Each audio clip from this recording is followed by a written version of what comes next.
Hi everyone, it's QuickyBaby and welcome back to World of Tanks, and today I've got a full tank review for you on the DZT-159. This is the first Tier 9 premium Chinese medium tank, and also it is the first medium tank in the game that actually has rockets. But these work differently to the rockets that you'll find on the Chinese heavy tanks, and also now the Czechoslovakian heavy tank reward, right? And that these rockets are much more powerful with a higher top speed limit boost that they give to the vehicle, but they only last for half the duration. But you get more of them, so you can use them as more of opportune moments rather than kind of just making your vehicle go pretty fast for 10 seconds. Combine that with a pretty darn reliable 122mm packing 440 alpha damage and incredible turret armor on this tank, as well as 7 degrees of gun depression, and this is looking like it might be one of, if not the best, tier 9 medium premium tanks in the game. So stay tuned, kick back, relax as I break down the statistics of this vehicle, explain what these rockets are going to be amazing, tell you how to set your vehicle up if you decide to gamble to be able to get them in the loot boxes, and follow it up with some ace tanker gameplay. So firstly, interestingly, just 2 days before the boxes were released, the DZT-159 was buffed in a micro patch. The aim time went from 2.9 seconds to 2.7, the reload went from 12.3 seconds to 11.7, and the turret traverse dispersion lost a third of its penalty, and also its movement during tank traverse went from 0.23 down to 0.2. Accordingly, when I compare the DZT-159 to the WZ-120 and the T-54D, please take that into account, as TanksGG has not updated to the latest micro patch. So, the DZT-159, like the WZ-120, has a 122mm, which gives this tank an alpha advantage over a vehicle like the T-54D. The standard penetration on its AP rounds on this tank is a lovely 260, and I would rather have 260 AP pen than 260 APCR, unless I'm literally shooting at flat surfaces because of that extra normalization. The DZT-159 also gets 310mm of heat pen. Now that's not nearly as good as that 340 that you get on the WZ-120, but 310 heat is still slightly better than on the T-54D. So all in all, really good news for the firepower on this tank so far. And also remember that the rate of fire is going to be buffed compared to what we see here. So the actual DPM will be 60 divided by 11.7 times by 440. That's 2,256, which will be still not quite as good as the WZ-120, but a substantial amount better now than the T-54D. One thing that is also surprising about this tank is its shell velocity is 1,150 on its standard round, which is nice for sniping at decent distances, but not nearly as nice as the APCR rounds on the T-54D. Now, with regards to this vehicle's gun handling, please keep in mind its aim time will be 2.7, making it identical to the other two vehicles in this comparison. But one thing that this vehicle does have issues with is the accuracy, 0.4 worse than the other two vehicles and massively worse than the T-54D.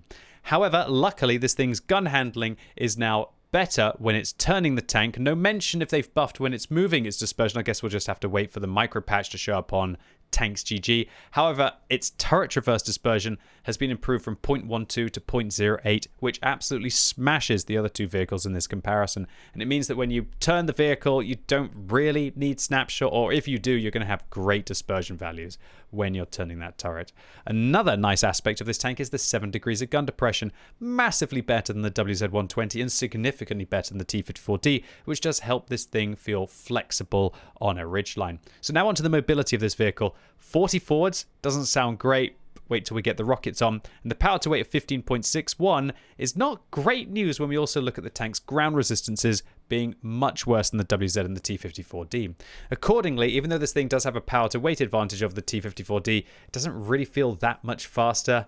Again, until it's using its rockets. But boy, when this vehicle does use its rockets, does it go mighty quick. Its top speed goes from a base of 40 up to 68 kilometers an hour. That means that you are getting a 70% increase in your vehicle's top speed limit. That is very important to emphasize, as the Chinese heavy tanks and all of the other rockets in the game so far only gets a 50% increase.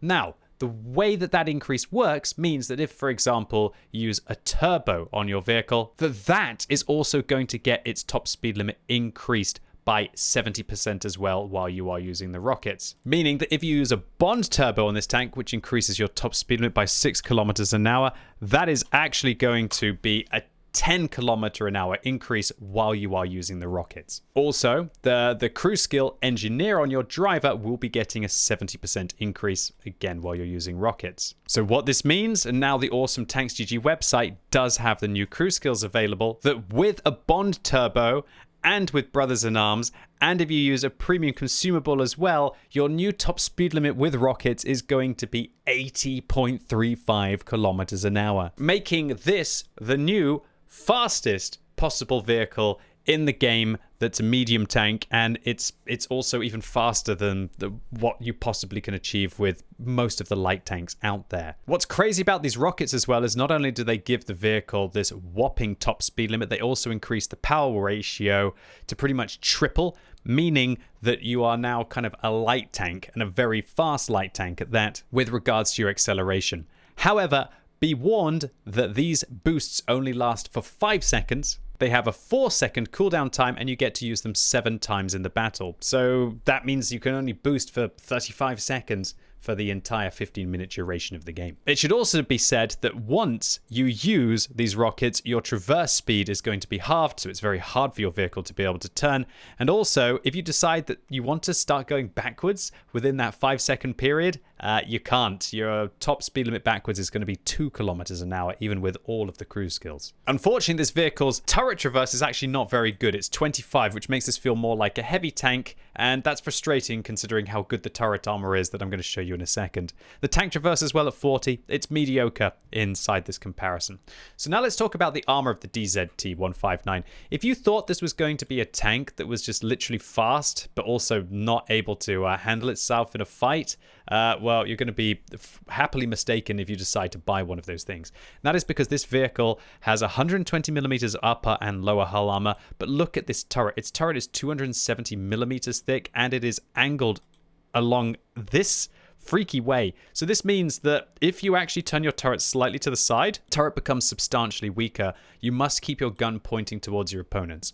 Okay, so the hull armor on this tank, it's not great, but it's not terrible. If you're using your gun depression, you're angling it well, you will pull off some ricochets against equal and lower tier tanks. However, most vehicles are going to go through this armor very easily indeed. It's really the turret armor that's the speciality of this tank.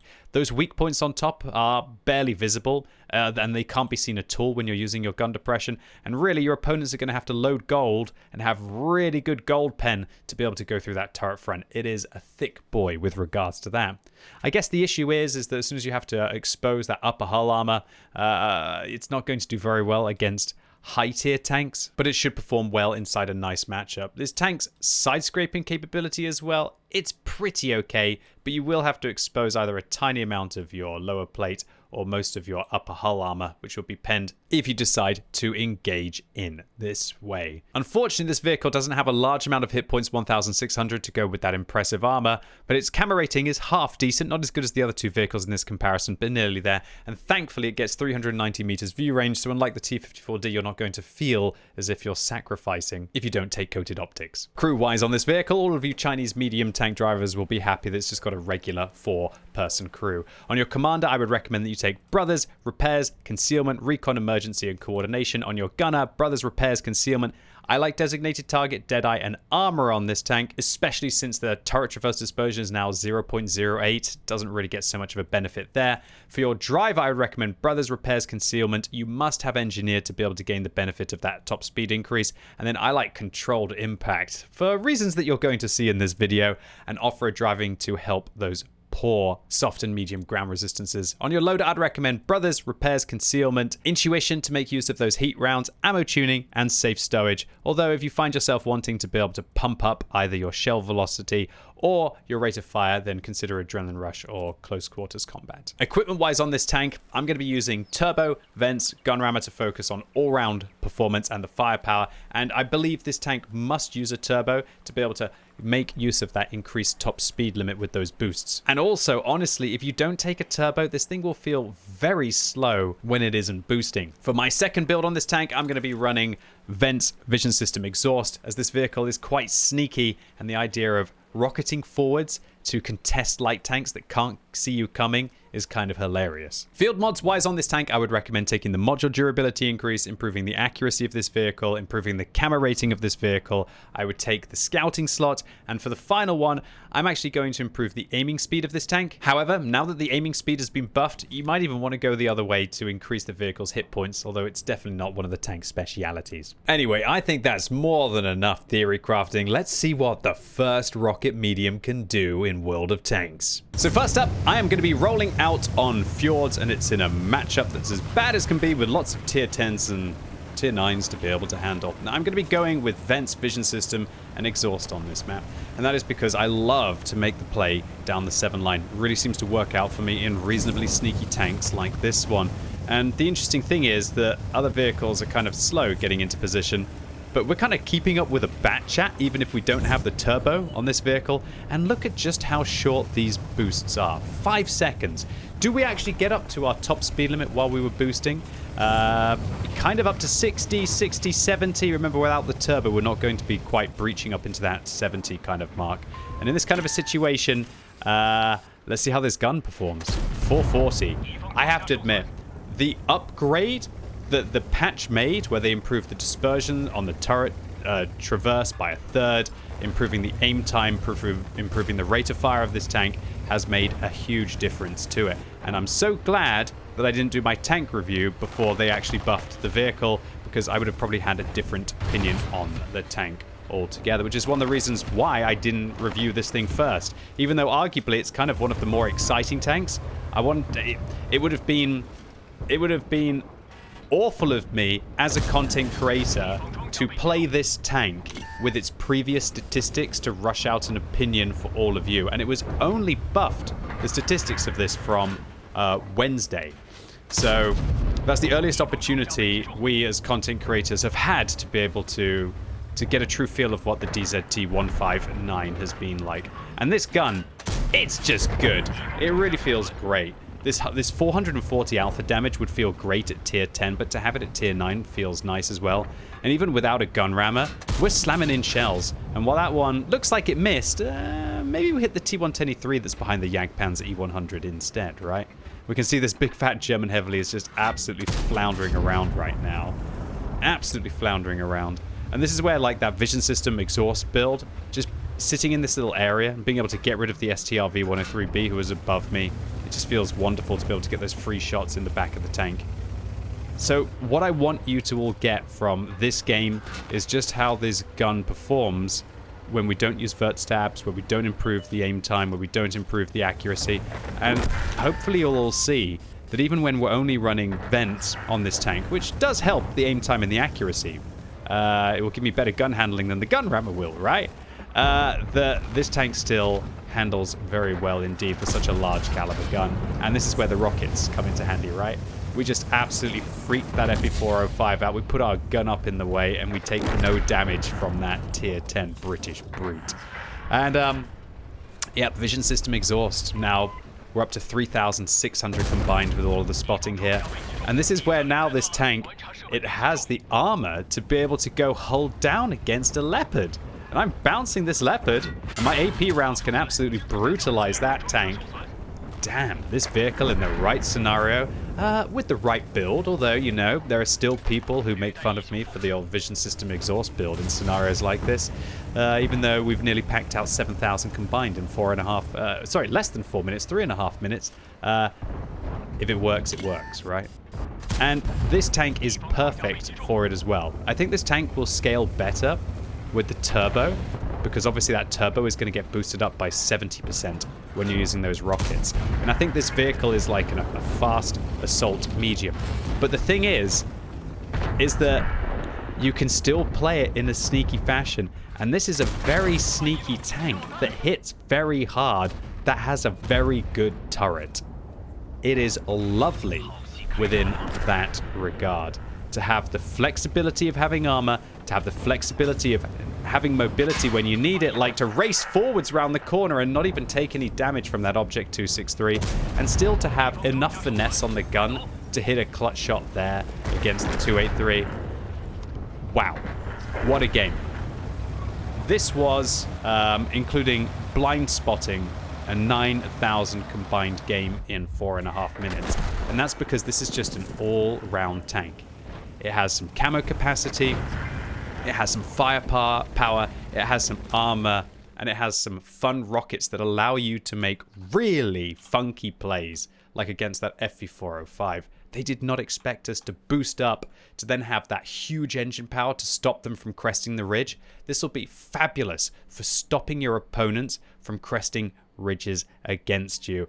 And those rockets, the fact that they're short, means that you can then pull back after you've finished using them, or quickly go and engage and use them again afterwards. So these rockets, not only are they useful when you're taking a turbo like I am now for just getting into a position in a very, very quick fashion, they also mean that the DZT-159 kind of has CS63 levels of danger for enemy light tanks. So here we see Batchat 12T rockets. How do they work? Well, I think the Batchat 12T is going to have to try and figure it out. However, on the other hand, sometimes you'll be lining yourself up for a game that you think is a really close one, and it's going to be a real epic round of World of Tanks, and then...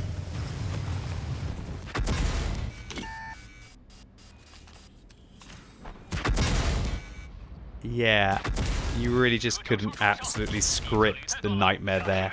I flipped myself in front of a Cobra, possibly the most dangerous tier 9 tank. I get myself back up, only to be defeated again. So, these rockets, watch out where you use them. Otherwise, you might be going to the moon, and your hit points might be actually going to the hot place underneath. I really can't stress how much these rockets can make, or, as we saw in the previous clip, break your performance. Let's take a look here at the DZT-159 playing against tier 8 to tier 10 tanks on the Swedish Glacier map, right? So we're going to use one rocket to kind of get into position. I'm thinking, should I burn more rockets to be able to get to the front? I probably should. I think I should be investing those rockets. When you got 7 of them, when I'm playing the other Chinese heavy tanks, I don't really want to waste them too early on in the battle. But I think considering this vehicle has 7, I think I should burn at least probably about 3 getting into the initial position. And then I'll still have 4 left over for, should we say, combat or relocating later on in the game. So I make my way into position. I think, I'm probably not going to be able to poke there with all the tank destroyers up on the ridge. And I think to myself, yo, I'm like the perfect tank for getting up on the hill. And just watch this. I don't think any other tank, medium-wise, could do this.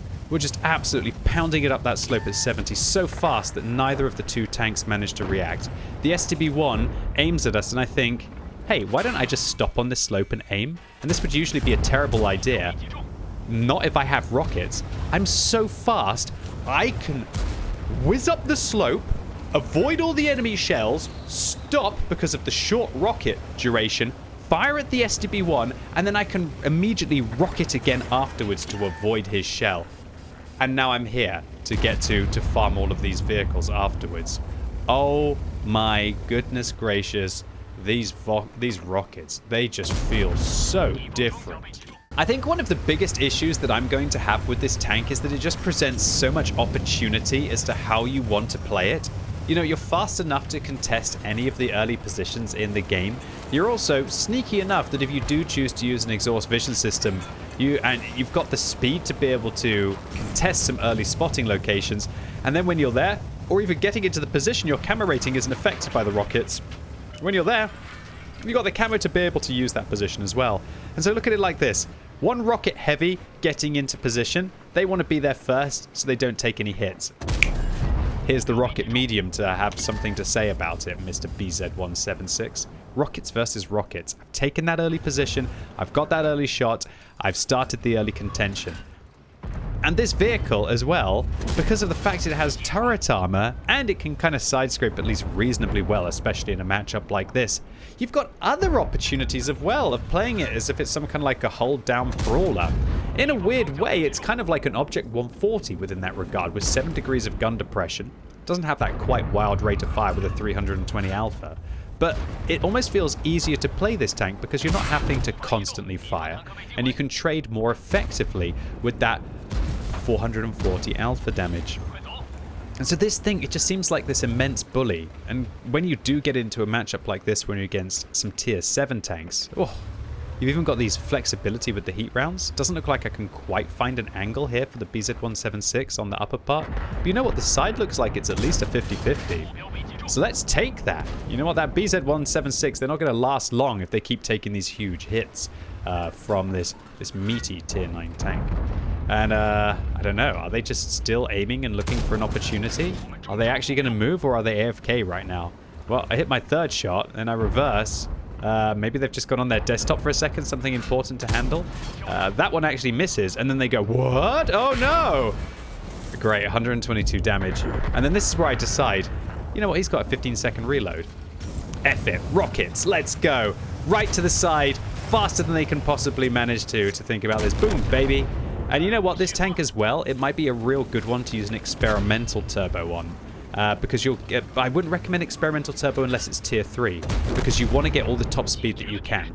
So I would recommend, as a priority order on this vehicle, regular turbo unless you can afford an experimental turbo at tier 3 at least. And then after that, I still think that a Bond turbo would be better than an experimental turbo, but I also understand who's really got that many spare Bond turbos, and I think there are better tanks that you could probably invest them on.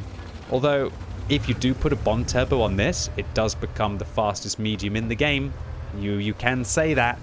So unless you put a Bond turbo on this vehicle, you can't say that you've got the fastest medium in World of Tanks. At least for those 5 seconds while the rockets are active, right?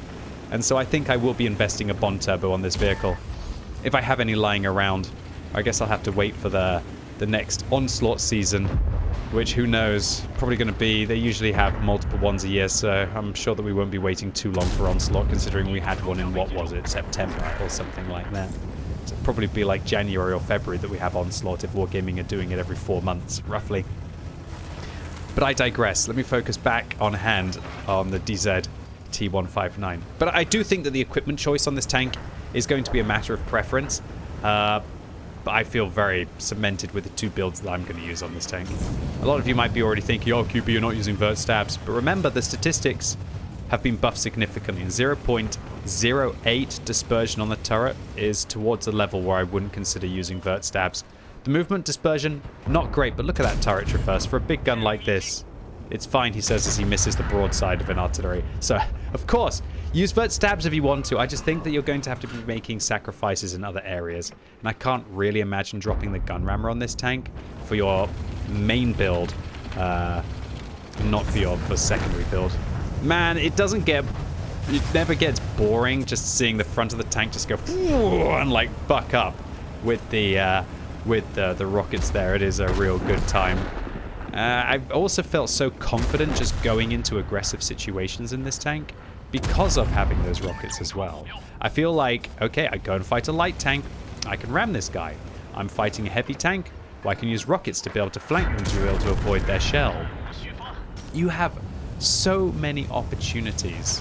You just got to decide about where to invest them, because they are short rockets.